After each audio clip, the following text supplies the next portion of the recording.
이번 주 목요일서부터 설 연휴가 시작이 됩니다.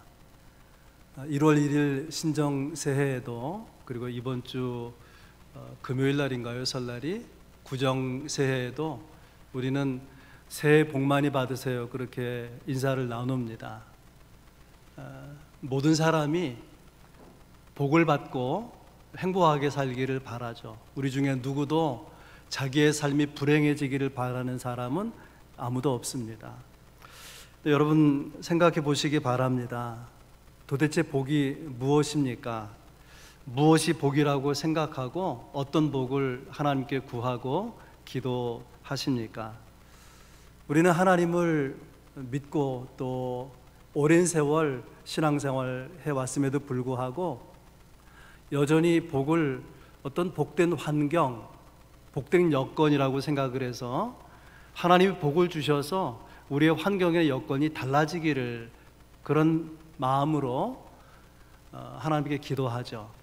그러나 성경은 달라요. 오늘 시편 1편에서 복 있는 사람은 이라고 시작하지 않습니까? 복 있는 환경은 그렇게 말하지 않아요. 복 있는 여건은 아닙니다. 복 있는 사람이라는 거예요.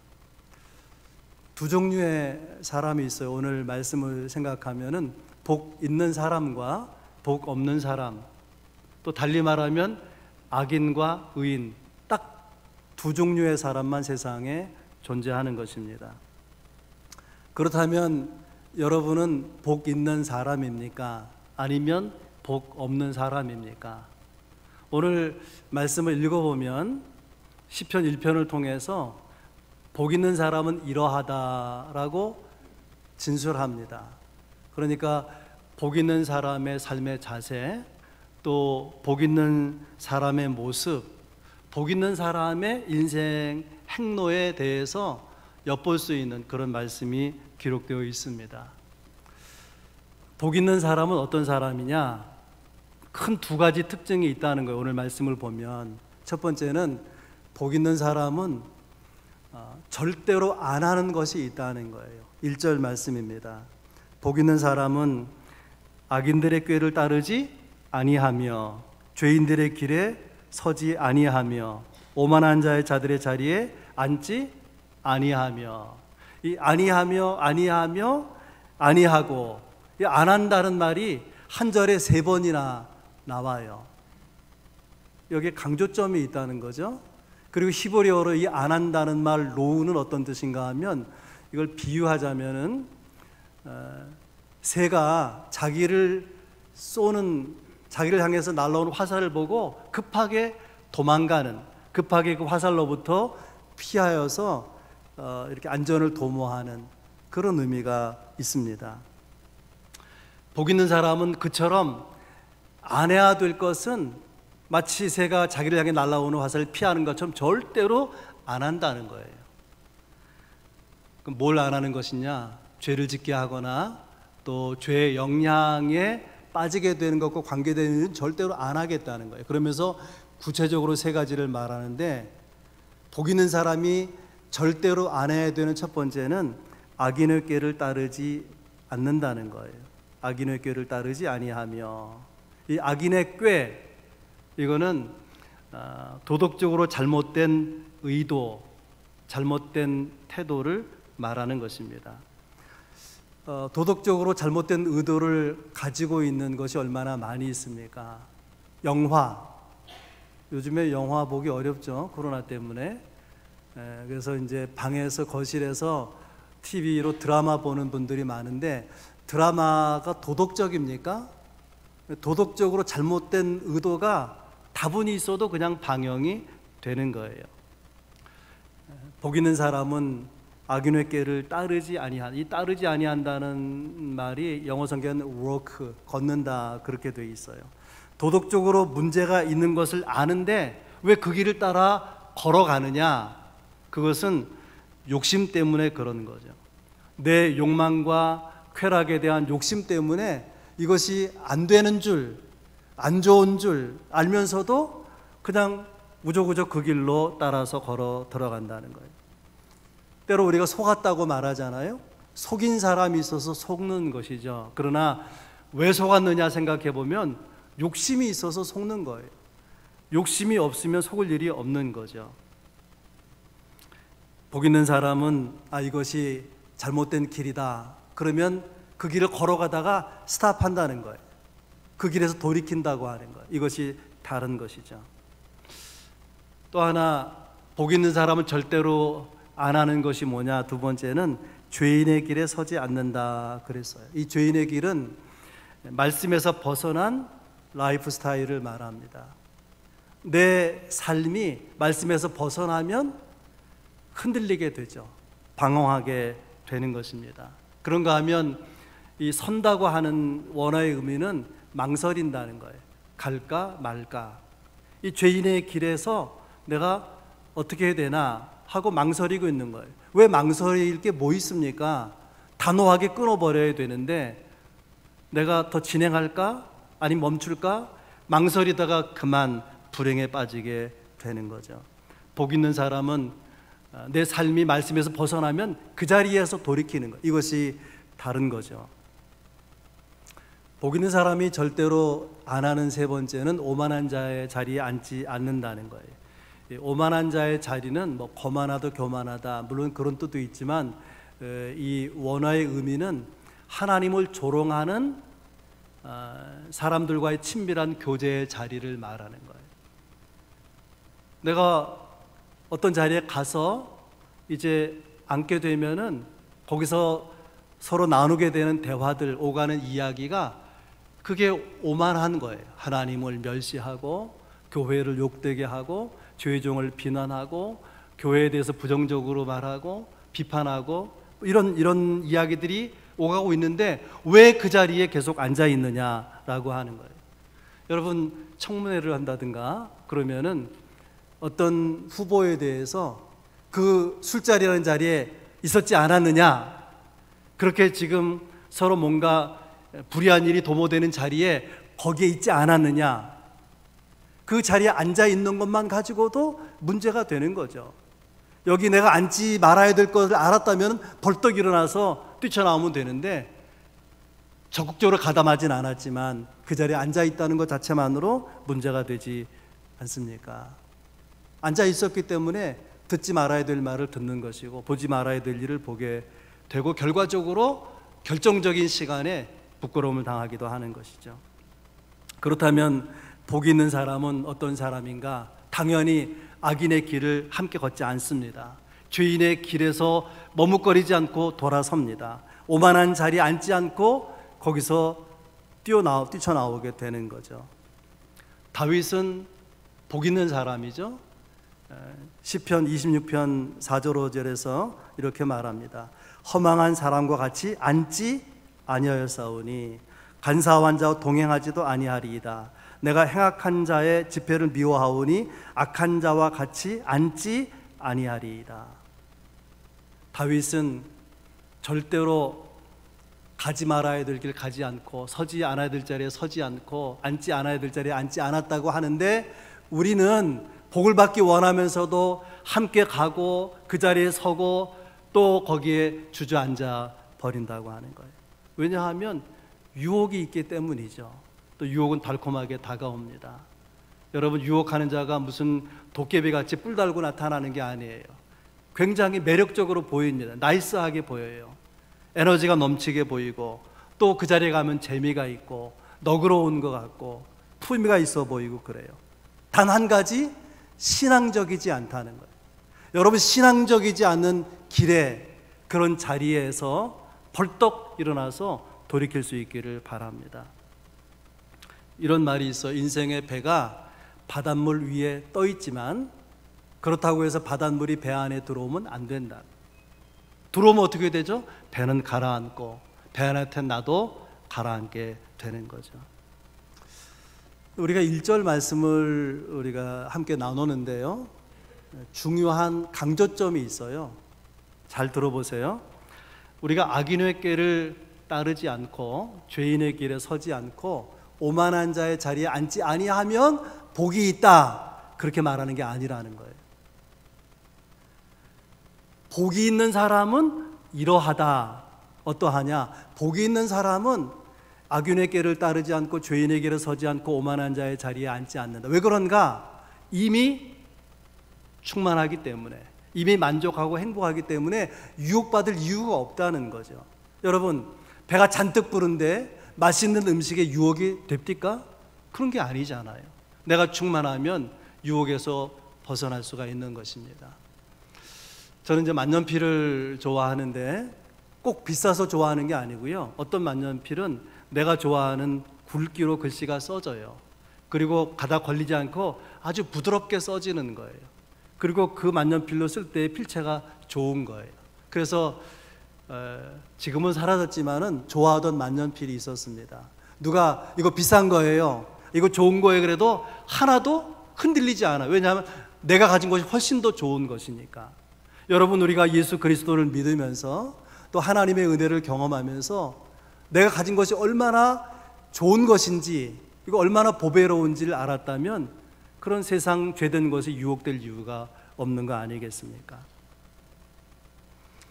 그래서 복 있는 사람은 이러하다, 반드시 안 하는 것이 있더라 하는 거예요. 그 삶의 모습을 보니까. 두 번째는 복 있는 사람은 반드시 하는 것이 있다는 거예요. 반드시. 여러분과 비교해 보세요. 복 있는 사람은 반드시 뭘 하느냐, 2절에 나와 있는데 오직 여호와 율법을 즐거워하여 그 율법을 주야로 묵상하는도다. 끝. 이것뿐이에요. 복 있는 사람은 반드시 하는 게 뭐냐? 말씀을 즐거워한다는 거예요. 어디에 행복이 있는지, 어디에 가치관이 있는지를 말하는 거죠. 여러분은 어디서 행복을 느낍니까? 어느 시간이 제일 즐겁습니까? 명절 때 요즘 모이지 못하게 하지만 모였다면은 아마 화투를 치고 그럴 거예요. 그때가 내게 가장 즐겁도다. 그리스도는 그건 아닌 거죠. 무엇을 즐거워하는가가 그 사람이에요. 어떤 사람은 음식을 좋아합니다. 음식을 너무너무 좋아하는데 비쩍 마르더라. 그런 사람 없어요. 어떤 사람은 취미에 빠지고, 어떤 사람은 음악에 빠지고, 어떤 사람은 사람과 사귀는 데 빠지고, 어떤 사람은 쇼핑 중독처럼 쇼핑을 너무너무나 즐거워하는 거죠. 즐거움은 참 중요한 거예요. 그런 말이 있어요. 걷는 사람 위에 뛰는 사람 있고, 뛰는 사람 위에 나는 사람 있고, 나는 사람 위에 모르죠, 노는 사람 있대요. 노는 사람. 우리 노는 거 즐거움이 어디에 있느냐? 여러분 무엇을 즐거워합니까? 여러분은 무엇에 빠져듭니까? 여러분의 즐거움의 방향은 어디로 향해 있습니까?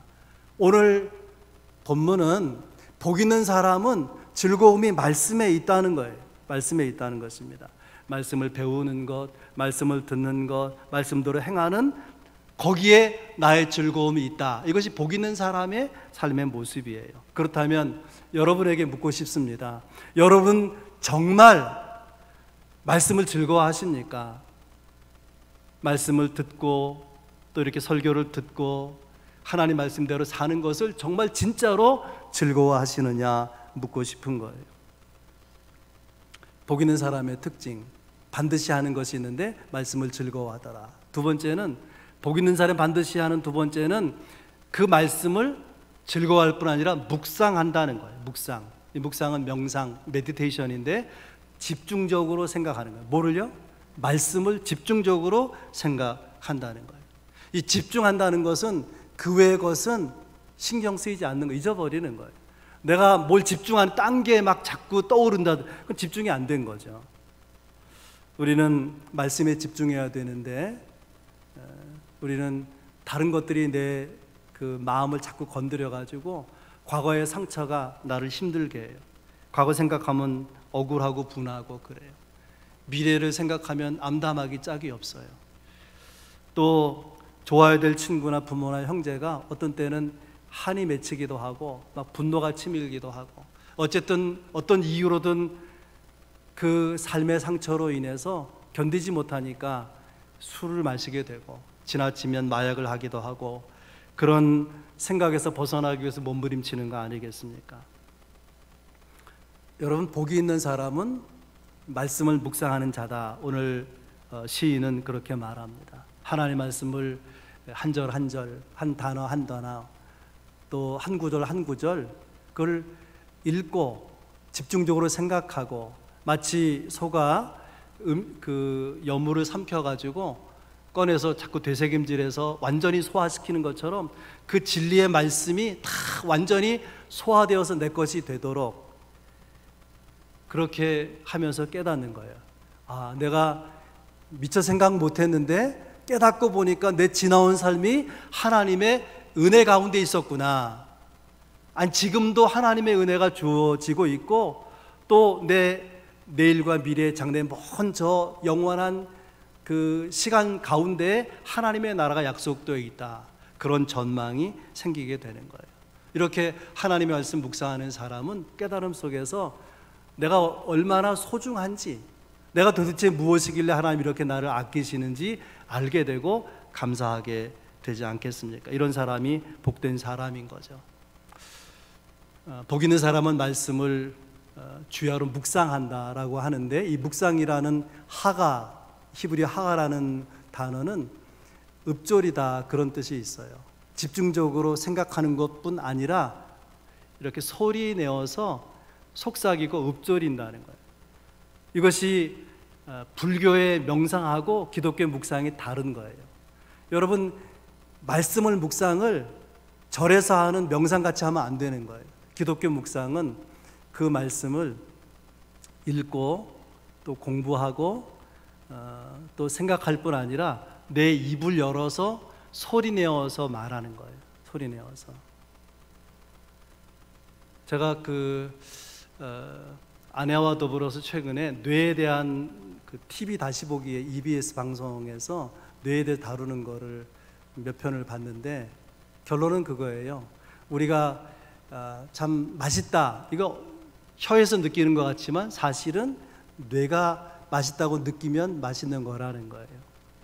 또 쾌락, 그것도 뇌가 느끼는 것이고, 심지어는 성욕, 그것도 뇌가 느끼는 것이고, 막 싸움질하는 분노, 이것도 뇌가 느끼는 감정이라고 하는 거예요. 여러분, 소리내서 말씀을 읽으면 내가 소리내서 읊조린 그 읽은 말이 내 귀에 고막을 울리죠. 그러면 고막을 울린 그 소리가 뇌를 자극하는 거예요. 뇌가 영향을 받는 말씀, 내가 묵상하는, 내가 읊조린 그 말씀이 내 뇌를 움직이고, 내 뇌가 나에게 전에 갖지 않았던 생각을, 신앙적인 생각, 창의적인 생각, 내게 복이 되는 그런 사고를 할 수 있도록 바꾸어 나간다는, 뇌가 바뀌면 인생이 바뀌는 것입니다. 그래서 묵상이 중요한 것인데, 누가 하나님의 말씀을 진지하게 묵상하는 삶을 살아가게 되는가? 그것은요, 하나님을 사랑하는 사람이에요. 우리가 사랑하면 사랑하는 사람의 음성에 귀를 기울이게 되죠. 연애 편지를 받으면 한번 읽고 쓰레기통에 버리는 사람 없어요. 다 아는 내용인데 뭐 내가 이미 읽었는데, 그리고선 휴지같이 누가 버립니까? 지금은 뭐 편지 쓰는 사람 별로 없지만 옛날에는 연애 편지 받고 읽고 또 꺼내보고 또 꺼내보고, 그래서 막 그 연애 편지가 헤어질 정도로 본다 그러지 않습니까? 사랑하면 시간 가는 줄 모르고요, 사랑하면 대상에 빠지고, 사랑하면 사랑하는 대상에 미쳐요. 정신이 나가요. 정신 없습니다. 얼마나 정신 없는지 한번 보세요. 가수 이름을 잊어버렸는데, 나 그대에게 모두 드리리, 그런 그 노래가 있어요. 여러분 생각해 보세요. 부부로 오래 살면서도 누구 명의로 부동산 누구 명의로 하느냐, 통장을 누구 이름으로 하느냐, 약간의 신경전이죠. 좋은 부부 사이에도. 근데 얼마나 정신 없으면은, 정신 빠졌으면은 나 그대에게 모두 드리리, 미친 거 아닙니까? 그댈 위해서라면 나는 못할 게 없네. 2절 가사는 이런 게 있어요. 별을 따다가 그대 두 손에 가득 드리리. 정신 나간 거죠. 왜요? 사랑하기 때문에. 여러분, 무엇이 하나님을 사랑하는 증거입니까? 하나님을 사랑한다는 것을 무엇으로 표현하는 것입니까? 오늘 시인은 여호와의 말씀을 즐거워한다는 거예요. 여호와의 말씀을 묵상한다. 내가 하나님을 사랑하기 때문에 그분의 말씀을 즐거워하고, 하나님을 사랑하기 때문에 그분의 말씀을 묵상한다는 것입니다. 여러분, 말씀을 깊이 있게 나누고 계십니까? 말씀을 가까이 하고 계십니까? 저는 말씀을 즐거워하고 묵상하는 두 가지 길이 있다고 생각해요. 하나는 극단적으로 하나님이 강권적으로 역사해서 말씀으로 나를 붙드는 경우 있어요. 그래서 1년에 한 번 성경 읽기도 어려운데 뭐 한두 달에 후딱 읽어버리고 그냥 읽는 게 아니라 붙들고 사는 거예요. 제가 그렇게 살았어요. 그래서 어머니가 오면은 대학 가는 준비를 하고, 어머니가 사라지면 성경 꺼내서 읽는 거예요. 그러다가 대학이 2, 3년 늦어졌어요. 성경에 막 빠졌어요. 그냥 너무 좋은 거예요. 막 연애에 빠진 거 너무 좋아가지고 정신없어요.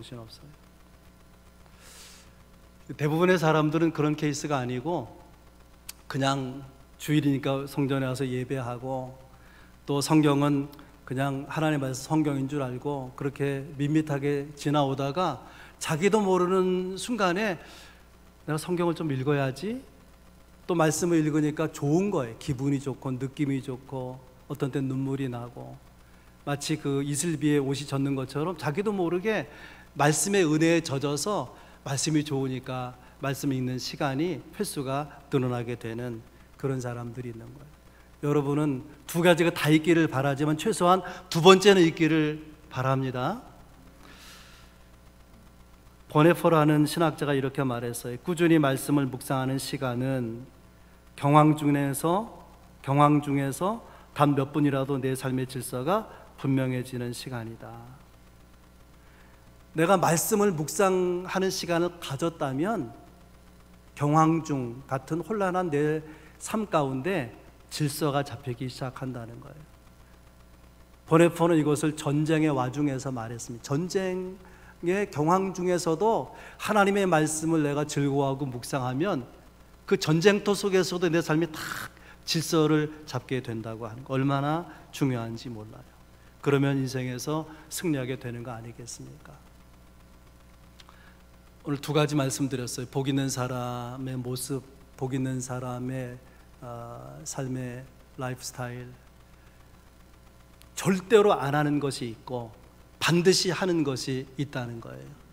그러면 그렇게 사는 복 있는 사람에게 약속된 축복은 무엇인가? 한마디로 말하면 형통입니다. 3절에 나와 있어요. 그는 시냇가에 심은 나무가 철을 따라 열매를 맺으며 그 잎사귀가 마르지 아니함 같으니 그가 하는 모든 일이 다 형통하리로다. 복 있는 사람은 형통하다고 말하면서 비유를 했어요. 시냇가에 심은 나무 같다. 여러분, 시냇가에 심은 나무, 그 나무는 뿌리를 어디에 두고 있죠? 물 근원에 두고 있어요. 그 뿌리가 물가에 닿아 있기 때문에 나무가 막 튼튼하고 아름다운 거예요. 잎도 좋고 열매도 좋고 잘 자라고 키도 크고. 여러분, 뿌리는 눈에 보이지 않죠. 그러나 그 뿌리가 제대로 깊이 물 근원에 닿아 있기 때문에 그 뿌리 위에 있는 부분을 힘이 있게 하는 거예요. 강하고 아름답고 튼튼하게 만드는 것입니다. 복 있는 사람은 시냇가에 심은 나무와 같다 그랬어요. 신앙인의 뿌리가 내게 은혜를 베푸시는 하나님에게 다 있는 거 아니겠습니까? 여러분, 이스라엘은 우기와 건기가 있는데 건기가 더 길어요, 우기보다.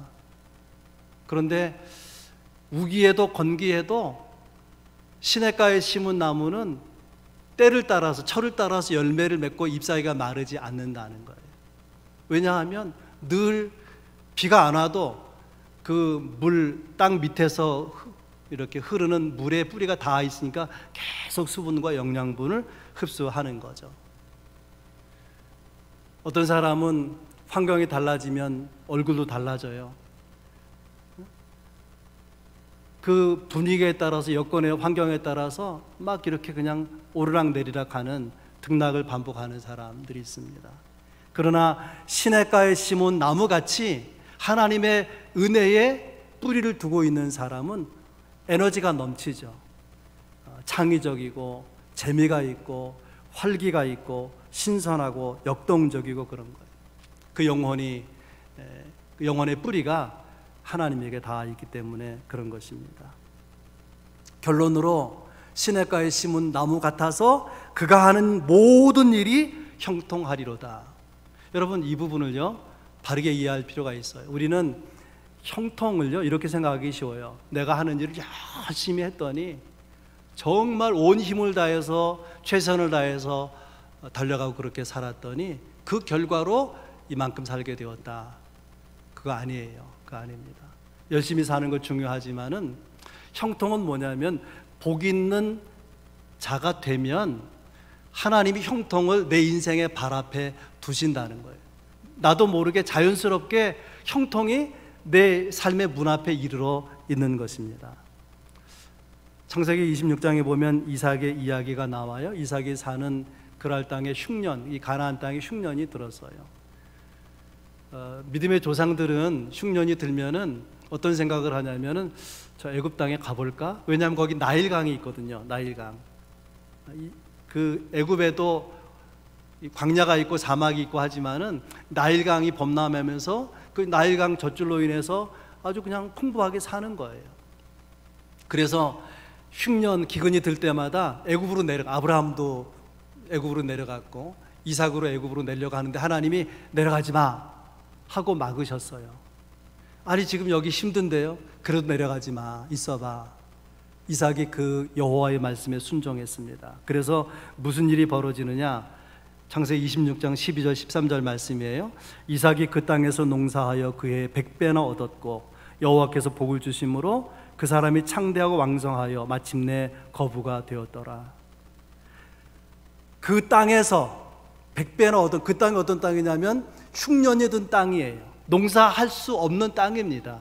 하나님은 그런 농사할 수 없는 흉년이 든 땅에서 상식을 초월해서 경험을 초월해서 모든 객관적인 토대를 초월해서 100배나 거두게 하는 은혜를 베푸셨다고 하는 것입니다. 그래서 그렇게 말하잖아요. 여호와께서 복을 주심으로. 내가 열심히 일해서 그게 아니잖아요. 열심히 일하지 말라는 게 아닙니다. 하나님이 복을 주심으로 그가 창대하고 왕성하여 마침내 거부가 되었더라. 그 중요한 것은 내가 복 있는 사람이냐라고 하는 거죠. 여러분은 뭘 생각하십니까? 복된 환경입니까? 복 있는 사람입니까? 유감스럽게도 교회 나오면서도 복 없는 사람으로 살아가는 사람이 너무나 많아요. 하나님은 복 있는 자로 살기를 원하십니다. 복 있는 자의 삶의 모습은 안 해야 될 건 반드시 안 하죠. 해야 될 것은 반드시 하는 거예요. 절대로 하지 않는 것이 있고 반드시 하는 것이 있어요. 그러면 하나님께서 흉년, 인생이 힘든 계절에도 왕성하고 창대하고 거부가 되게 하신다 말씀하시는 것입니다. 여러분, 우리의 문제는 열심으로 풀리는 게 아니에요. 열심으로 풀릴 것 같으면 문제를 벗어나지 못할 사람이 없을 거 아닙니까? 우리 인생의 문제는 하나님으로 풀리는 거예요. 말씀을 말씀 묵상하는 자에게 주시는 형통함으로 우리 인생의 문제가 풀려가는 것입니다.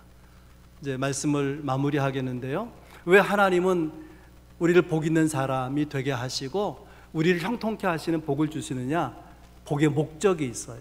하나님이 주시는 복의 메커니즘, 하나님이 주시는 복에는 이게 움직이는 작동 원리가 있다는, 여러분 아십니까? 하나님의 복이 어떤 원리로 작동하는지 이걸 모르면 헤매는 거예요. 효과가 없는 거죠. 하나님의 복의 작동 원리는 아브라함에게 주신 것과 같아요. 내가 복이 있는 존재가 되면 하나님 내게 복을 주세요. 그리고 이 복이 나를 통해서 다른 사람에게 흘러가기를 바라시는 거예요. 이런 구조 가운데 있는 사람, 그 신앙이 그런 반드시 복을 받는 것입니다. 여호수아 1장 8절 말씀이에요. 이 율법책을 내 입에서 떠나지 말게 하며 주야로 그것을 묵상하여 그 안에 기록된 대로 다 지켜 행하라. 그리하면 내 길이 평탄하게 될 것이며 내가 형통하리라. 여러분 생각해 보세요. 여호수아가 하나님의 복을 받았어요. 그러면 그 복이 여호수아에게서 멈추어졌느냐? 그러지 아니하고 이스라엘이 복을 받고 가나안 땅에 들어가 살게 된 거예요. 모세가 이스라엘 백성 40년 동안 광야에서 인도했지만 모세는 가나안 땅에 들어가지 못했어요. 그런데 여호수아가 복을 받고 여호수아와 함께 이스라엘 백성이 가나안 땅에 들어가게 되었다는 거예요. 하나님 요셉에게 복을 주셨습니다. 요셉만 복을 받았습니까? 그의 가족도 그 복을 누리고 이스라엘 백성은 물론이고 애굽 민족과 주변의 여러 나라들이 흉년 가운데서 하나님 요셉에게 복을 주신 은혜를 누리면서 흉년에서 벗어나지 않습니까? 하나님이 우리를 복 있는 사람이 되게 하시는 것은 목적이 있어요. 내게 복 주셔서 하나님이 또 다른 사람들이 그 복을 누리게 하는 데 있는 거죠. 제가 여러분의 담임 목사로 이 교회에 사역합니다. 하나님 내게 복 주시는 것은 물론 내게 복 주시는 것이지만 여러분을 위한 거예요. 그렇게 이해할 때 바른 목회가 되는 거죠. 여러분, 하나님이 주신 은혜가 여러분에서 멈춰서 거기서 고이면서 썩어버린다면 그런 사람에게 복을 주실 수가 있겠습니까? 하나님의 복의 작동 원리를 알아야 돼요. 왜 내게 은혜를 주시는지, 왜 복을 주시는지를 알아야 돼요. 너로 인하여 천하 만민이 복을 얻게 하려 하심이라. 여러분, 이 마음이 있어야 돼요. 내가 복을 받지만은 나는 복의 근원으로, 축복의 통로로 많은 사람을 유익하게 하는 그런 이타적인 마음이죠. 어떤 경우에도 나만 잘 살겠다고 하는 이기적인 마음을 가지고 있는 사람에게 하나님이 이 형통의 복을 주시는 게 아니라 그런 말이에요. 말씀을 정리하겠습니다. 복 있는 사람은 절대로 안 하는 것이 있고 반드시 하는 것이 있어요. 우리가 반드시 해야 될 말씀을 즐거워하고 말씀을 묵상하면 이 말씀이 나와 교회를 살게 할 거예요. 교회가 살면 사회를 살려나갈 것입니다. 초대교회는 교회가 살아서 주변을 변화시키고 있지 않았습니까? 하나님께서는 우리를 그렇게 사용하기 원하십니다. 마치 시냇가에 심은 나무처럼 형통하게 될 것이라. 여러분, 말씀을 즐거워하시고 말씀을 묵상하시고 그래서 하나님께서 여러분의 삶을 형통케 하셔서 또 이삭의 말을 통해서라면 왕성하고 창대케 하시고 거부가 되게 하셔서 큰 은혜를 많은 사람이 더불어 누리게 될 수 있는 그런 축복 역사가 여러분을 통해서 일어날 수 있길 주의 이름으로 축원합니다.